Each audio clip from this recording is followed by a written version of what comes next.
અમેરિકાના ડલાસ મુકામે કાર્યરત સિનિયર સિટીઝન ગુરુકુળ દ્વારા હોળી ધૂળેટીનો ઉત્સવ ઉલ્લાસભેર ઉજવવામાં આવ્યો હતો, જેમાં સિનિયર સિટીઝન સભ્યોએ એકબીજાને અબીર ગુલાલથી રંગી દીધા હતા. અંદાજે 150 જેટલા સભ્યો ધરાવતા આ સિનિયર સિટીઝન ફોરમના પ્રમુખ માધુભાઈ પટેલ તેમજ ઉપપ્રમુખ રોમાબેન પીઠળિયા સિનિયર સિટીઝનોના સાથ સહકાર મેળવી વિવિધ કાર્યક્રમો આયોજિત કરી રહ્યા છે. શ્રી સ્વામિનારાયણ ગુરુકુળના પ્લાનો સ્થિત મંદિરે સિનિયર સિટીઝનો માટે મંદિર પરિસરની વ્યવસ્થા કરી આપી છે.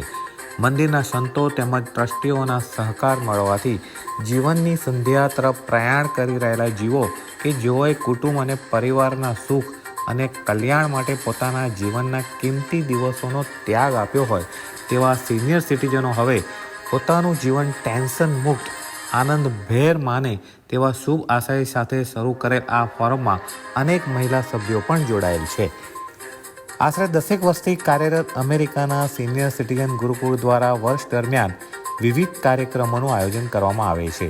તેમાં પ્રવાસ અને વિવિધ હરીફાઈઓ તેમજ સ્વાસ્થ્ય અંગે જાગૃતતા મેળવાય તેવા તજજ્ઞો બોલાવવામાં આવે છે.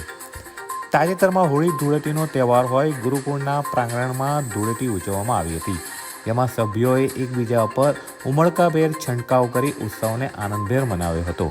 આ કાર્યક્રમમાં સાહીવાલાએ સંગીતના સૂર રેલાવ્યા હતા તેમજ હોળીના ગીતો ગાઈને સભ્યોને મનોરંજન માણ્યું હતું.